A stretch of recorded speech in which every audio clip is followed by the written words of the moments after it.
There's a new AI tool that, since it came out just a few weeks ago, already has amassed several thousand users, which is incredible growth in the initial stages of a product launch. And the best thing about it is free. Today, I'll walk you through what that tool is and how it can help you in your writing to write more books.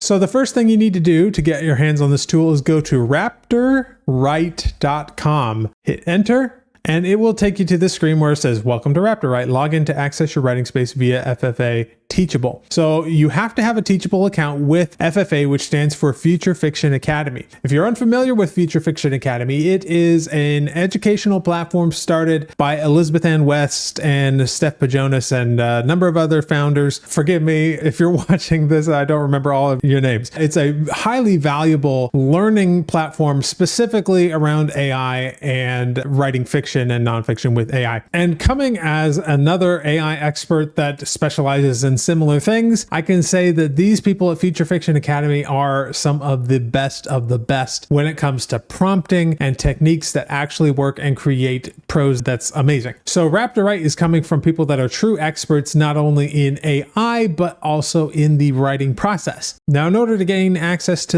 Raptor Write, you do have to have one of the free Future Fiction Academy accounts. You don't have to pay for anything here. So you can just go here and say register for FFA, and you enroll in this free class on the Introduction to AI Basics for Fiction Writers, which is a great class to get started. Raptor Write has been designed as a kind of introductory free tool to really help you understand prompting and all of the basics. You can also go to this page here with all of the different courses. There are a bunch of them. Here's the Introduction to AI Basics course. There is also a free Introduction to Raptor Write course, which I highly recommend you take if you want a deeper dive on some of the stuff I'm going to show you today. There are also a couple of other paid courses which are worth checking out: how to prompt AI for fiction writing, how to write a novella with AI, etc. The main product that Future Fiction Academy offers is a monthly subscription to get access to all of their labs, so you can join in on Zoom calls, ask questions, etc. And there's a lot more educational material beyond what you'd see in these free and paid courses. So probably what I would do if you wanted to dive deeper into Future Fiction Academy is I would start with the free courses here, the Introduction to AI Basics and Introduction to Raptor Write. Maybe take one of the paid courses like this, How to Prompt AI for Fiction Writing, might be a good one to just kind of familiarize yourself with the processes that they have at Future Fiction Academy. And then if you like that and everything's worked out for you, I would go here and do the Dino Bundle Lab plus Rexy. Rexy is a little bit more of an advanced AI tool that they have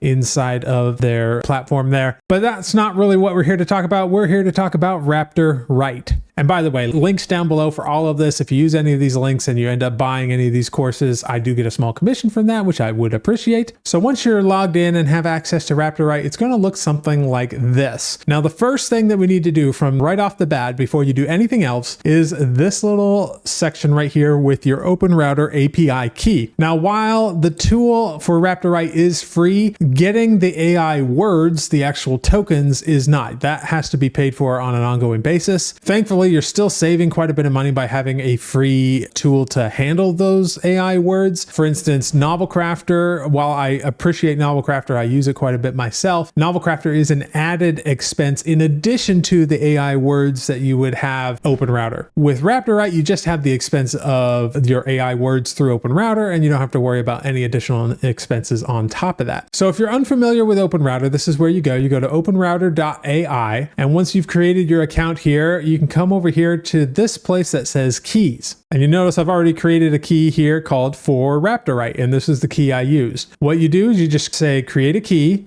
you name your key and give it a credit limit if you want, and then you hit create, and then it will give you a very long string of numbers. Now you'll want to save that number somewhere, preferably in a way that's encrypted, like through a service like LastPass, but you'd want to be able to access that later. Otherwise, you are not going to be able to see it again. You can see like there's some scattered numbers here, but it's not giving me the full string of numbers for my API key, which means unless I saved this number somewhere, I can never gain access to this key again. I would have to create create a new key for other terms. And you can see I've already created several here in the past. So once you have that API key, all you do is you come over here and you plop it right into this field in RaptorWrite, and then you're done. And what that does is it connects RaptorWrite to OpenRouter, so you now have access to a lot of different AI models. And let me show you what some of those AI models are. So over here, you have a couple of different settings here at the top. We have AI, we have settings, we have project. I'll get to all of these, but first of all, we want to look at this section called model grouping. Now, the Feature Fiction Academy has their FFA top 10 models, so you can select those. And then down here is a list of those models, the top 10 favorite models that they have here. So you've got like your GPT-4o Mini, the Wizard LM, which is an open source one from Microsoft, Claude 3.5 Sonnet, Claude 3 Haiku, Gemini Pro, Mistral Large, Llama 3.1 Sonar, Gemini Flash Experimental. So all of these are the recommended ones from FFA. You also have the top recommended ones that are spicy. So not all of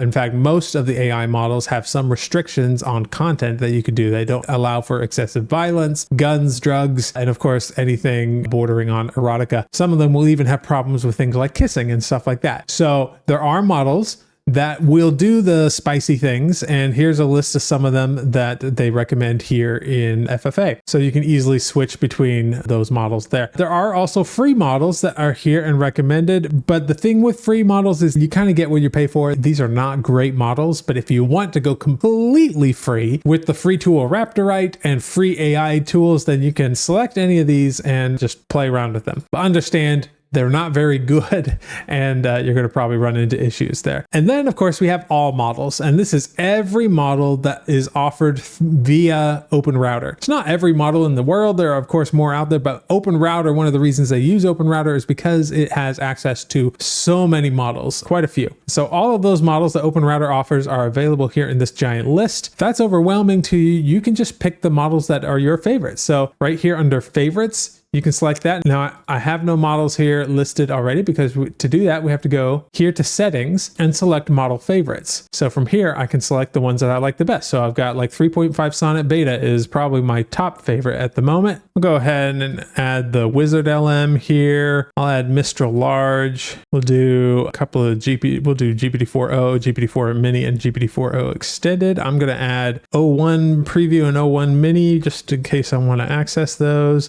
And we'll just go with those for now, and I hit save. Now, if I go back to the AI under favorites, let's give it a second to reload there. And now all of those are now saved here under my personal favorites, so I could easily access them. So I'm just going to select 3.5 Sonnet here. Now, if at any point you're finding yourself confused at anything while you're working with this, they do have pretty extensive instructions and documentation here that you can get from this link. But hopefully, if you go through the free course that they offer, you should have a decent idea how to handle this. Now, under model settings, they have the temperature. This is, of course, I've talked about this in other videos, but this is basically deciding how creative or slavish it is to your prompting. So anything lower than 1, it's going to be a little bit more restricted and going with the obvious things that it would infer from your prompt. So it'll stick very closely to your prompt, but it kind of loses a little bit of creativity. You go above 1 and it will have a little bit more creativity, a little more randomness in the prompting and all of that. Usually, I think the general recommendation is between like 0.7 and 1.3, maybe even more like 0.8 and 1.2. Somewhere in that range, depending on your use case. The other thing that they have here is the output limit. By default, it's set to average, which is 512 tokens. You can set it to like Supermax, but there's really only 1 or 2 models that do that. I believe the favorite that I put here, GPT-4o Extended, is the only one that I know of that goes all the way to the Supermax amount. Most of them will probably go to the very long or max level here. And if you want to know how much AI can output, you can go here back to OpenRouter and look up a model. So up here at the top, you can search models. So let's just go to Claude 3.5 Sonnet self-moderated, which is the beta version that I was using. And I can see that the max output is 8,000 tokens. So from that inference, I can say like it can do up to this much right here, but we can just leave it at the super max just in case we're using a model that can go that high. And then finally in this AI settings here, you have the visual theme. These are just, I think, the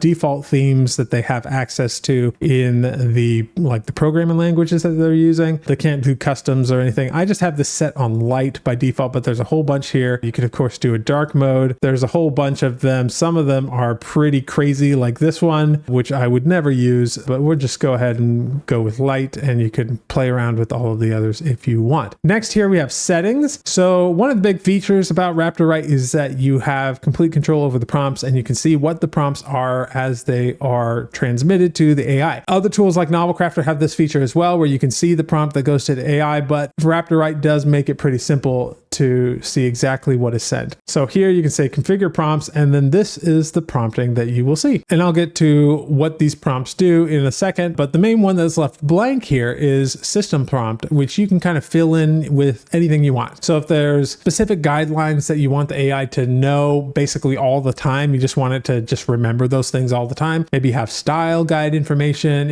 about your genre that you're writing in, other things that you just want it to know all of the time, instructions for how to do things. That's all stuff that you would put in your system prompt. So I'm going to put in a basic system prompt here. You don't have to do this. This is just something that I put in to kind of like make the writing process a little easier for me, or at least to make sense for me. So I'm just going to put a very simple system prompt here just to give it something. And I'm just going to say, you are an expert urban fantasy writer. I could go much more in depth, but for now, just for demonstration purposes, that's going to be what we do. And now I'm going to hit save. Now, model favorites, we've already covered. That's where you pick your favorites. And then under here, under hotkeys, we can choose to toggle off the mouse or the keyboard. Now, let me explain what this means. To write inside of Raptor Write, what you do is you need to press the hotkey. So the hotkeys here are selected right now. By default, it is the backslash. And to confirm, it's the equal sign. So if I hit backslash, basically it's saying like, please provide the text you'd like me to continue from, because I didn't give it any text. So if I gave it some text and I said something like, once upon a time there was a busy ant and a sad crocodile. Just going with,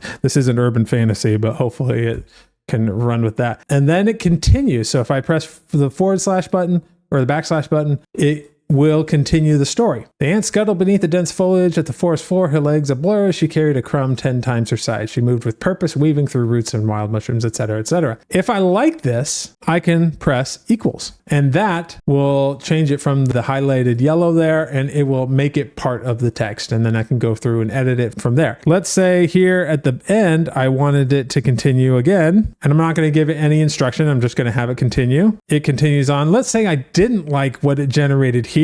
I can just hit backslash again and it will try again. And if I see this, I'm like, okay, yeah, I like this. This is good. And then I can hit the equal sign and it will plop the whole thing down. I've already generated 1,000 words here. Now, of course, I would need to edit this and everything, but it's a great way to very simply just go, stop, go, etc. Now, the reason that we're using the backslash and the equal sign is because those are not going to be commonly used for most writers, because if you were to press it during the writing process, it would activate the AI, which is why you don't want to be using something like the space bar or a shift key or something for these hotkeys. You do have a couple of options if you wanted to do like the / or I forget the name of all of these. F1 key. Here we have the equal sign. You also have options to make it the insert sign, the end key, or the semicolon. Any of those can be used if you want to. But what you can also do, let's say you needed to put the / or the backslash in there, you could turn off the keyboard here. And this would mean that you could freely put that backslash in there as many times as you want, and it won't activate the AI. So in those rare cases where you would need that, you can just turn that off. If you want to continue using the AI, let's just cut this here, and you have your keyboard turned off, but you still want to use the AI, there's a button right here in the toolbar that just lets you functions exactly in the same way. And additionally, right here, we have this toggle for the mouse, right? So with the mouse turned on, if I do a right click, I get these actions and decisions here. So I can choose to continue, revise, accept, reject, rerun, keep all, etc. All of the same functions. Additionally, you can select this button. The button is also available here in the toolbar, but this will show you the last prompt. So if we click this button, it'll show you the exact prompt that was sent to the AI, which is a handy feature if you really want to know like what just happened. And then of course you have like a couple of things here, log out, debug, reset. Most of you aren't going to need to worry about those, but I do recommend you make sure you're making use of these buttons. So this is to back up your projects, and this will back up a file that Raptor Write can read and then completely restore the project, basically. And the reason you want to know about this is because the data in Raptor is stored inside of your browser. It is not stored on the cloud or anywhere else because a number of concerns that, that would cost much more money for Future Fiction Academy, but more notably, it creates other privacy concerns. So if it's only available in your browser, only you can see it from your computer accessing it. The problem that this creates, not really a problem, but just like something to be aware of, is that if you were to like clear your browser cache or use a different browser or use a different computer, those projects will not be available inside of those different computers. So you need to back up your projects regularly. So just in case you lose that information, you're able to restore it. Another thing I recommend doing is as you are writing your chapters and different things, as you complete a chapter, I would take it and copy paste it into your writing program of choice, whether that's Atticus. In my case, I use Atticus, but if you're using Scrivener or Ulysses or Microsoft Word or Google Docs or any of those, make sure you're transferring your completed work out so you can have access to it in those places as well. So that's backup projects and restore projects. Last but not least, let's go here to the project tab, and here is where you basically store all of the files for your project. You can create multiple projects. So we have a new document, you can save a project, duplicate a project, create a new project. So if you have more than one book that you're working on, you can do that. Load a project, and I'll get to these in a second. And then of course you put your project title here. So we're just going to say Urban Fantasy Test. And then you have these project files. Now we've got a couple of these right here, and you can turn these on and off, which I'll get to in a second on why that's important. And you can also delete these if you decide you don't need them. So let's actually go through what the writing process looks like on a brief scale inside of Raptor. And we're going to be going through the same like fractal technique that I generally teach in other courses and videos on my channel, starting with just basic idea. So I'm going to call this story idea. And remember, this interface that we have here is not just a single document. It can function essentially like a chat bot. So you can chat back and forth with AI. So we're just going to say, write me 10 story ideas formatted as Blake Snyder's log lines for an urban fantasy story. I'm just going to leave it at that and hit the backslash so it will go ahead and start writing. And there are multiple ways to do this. In this case, I'm going to put brackets around this instruction to kind of clue the AI in that this is an instruction, and then I'm going to highlight it. And you'll notice down here, when I highlight it, the context has switched to revise. Let's go back and look at the settings and show what these prompts are. There are two prompts. Remember, there's the continue prompt and there's the revise prompt. Now the revise prompt will do things a little different, and you'll notice it says here, follow any instructions found in between brackets inside of the passage. Because of that, when I select this and I hit run, it gives me the option to add additional instructions if I'm revising a piece of text, for example, but I'm not going to give it any. I'm just going to say submit. And now it has given me the 10 ideas that I'm asking for. So if I like this, I can go ahead and hit the equals key, and it will get rid of the initial instruction that I gave it. And so we are left with 10 different ideas here. So in order to write a book, we only really need one story. And I really like this one, number 8 here. So we've got a washed up reality TV star finds herself in a twisted world of urban witches and werewolves when she accidentally inherits a haunted mansion, leaving her to resolve the ghostly family feud brewing within its walls. Maybe a few too many urban fantasy and supernatural fantasy elements, but I like it. So now I'm going to say,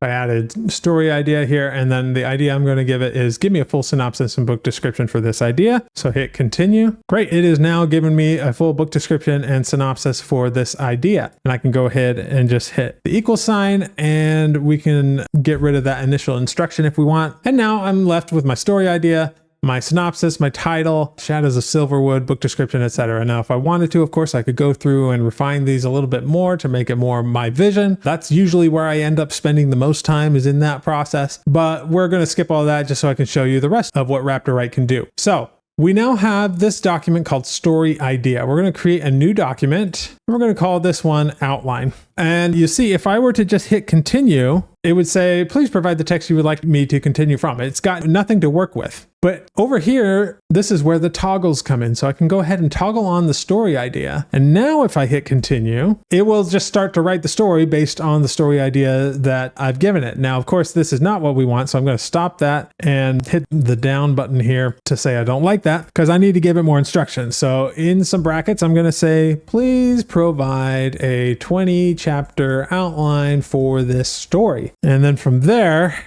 now I hit continue and it starts to give me the chapter outline for Shadows of Silverwood, which it's drawing from the story idea since that is toggled on. And let's just say I like that. So I go ahead and hit enter key. And now we have this 20 chapter outline for the story. So we can just continue on from here. So from here, we'll go ahead and select a new document. I'm going to turn the outline on so it has access to that. And in this blank title, we're going to call this chapter 1 scene instructions.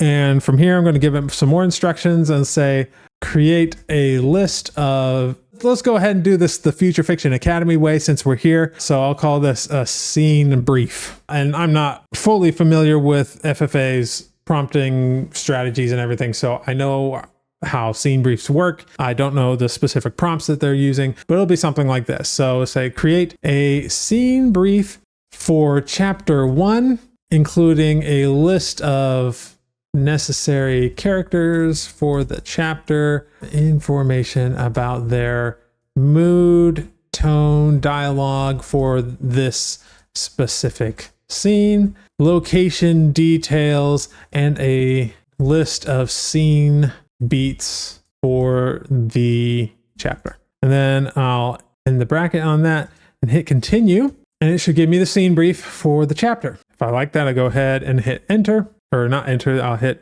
equals. And now we can turn on this chapter 1, the scene brief, and move on to the final step, or at least close to the final step, which is writing the actual prose of the chapter. So from here, I go ahead and hit new document. We're going to call this document chapter 1, and making sure that we have the chapter 1 scene brief. I'm going to add my instructions and I'm going to say, write a 3,000 word chapter using the chapter 1 scene brief. Hopefully this works because I haven't tested scene briefs and all of that in a long time. So chapter 1, A Stark Awakening.